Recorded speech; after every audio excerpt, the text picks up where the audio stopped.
So it's the new year, either you're broke and can't buy games, or you really have a potato PC and you can't play modern day games. Well, I've made a list up top, free to play games that anybody can play on any kind of PC. And keep in mind most of these games are indie games, so they're pretty unique and pretty fun. And I'll be uploading every single day here on YouTube for a week straight. So stay tuned for tomorrow's video, so make sure to subscribe as well and like the video. Thank you. If you're a fan of Mario Kart, aka the true test of friendships, aka the game that ruins relationships of family members and between your girlfriend and you're gonna love this one. Nightmare Kart has an early 2000s style look to it. If you show this to somebody, they're probably gonna say it's from the PS2 or from the GameCube. So when you enter the game, you're immediately gonna hear the awesome music that it's playing on the menu screen. So when you press enter, there's a campaign mode and there's a free mode. So let's start with the free mode. You pick a map and difficulty and how many AI you want to play against. But at this time it doesn't have a co-op or a multiplayer mode, which kinda sucks, but hopefully it's gonna get added into later updates.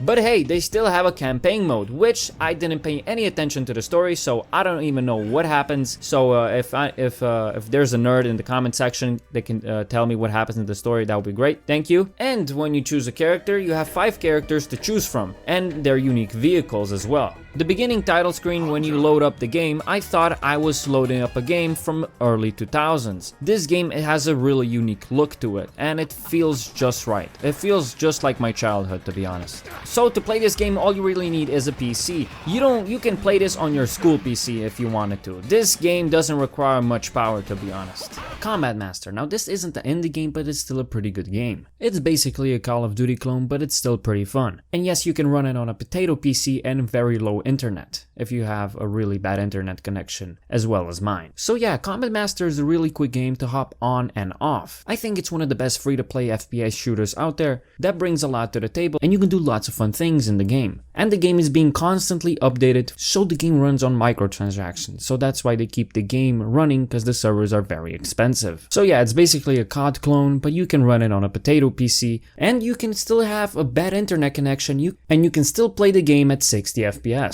Another one bites the dust. Night Runner Prologue. Sounds like it's from the early 2000s, but it isn't. This is what the years of 1990 to 2009 looked like, okay? If you couldn't already tell, this is a car game that doesn't require to have a powerful PC, but I do recommend lowering the settings, to be honest. So you're an underground car racer that is in debt, that owes money to some sketchy people. In order to pay off this debt, you need to race every single time, and hopefully not crash in a family of 4. You start up with a fucking rust bucket, but then you can customize and upgrade your car. Literally, you can customize every part of your car. I can't believe this is a free-to-play game made by one game developer, and Ubisoft can't even keep one game running. Gaming is evolving in a different kind of way I've never seen before, where individuals are making better games than high-end AAA studios. I mean, it kind of makes sense. You do have the internet and free resources you can work with, so yeah, I think we're gonna see more indie games being successful and more indie game studios being successful than AAA studios. Sorry for the rant, now back to the video. And yeah, I found this game by complete accident. One day I was just scrolling through Steam looking at some cool car games, and I found this hidden gem. The best part about this game is the music. Oh my god.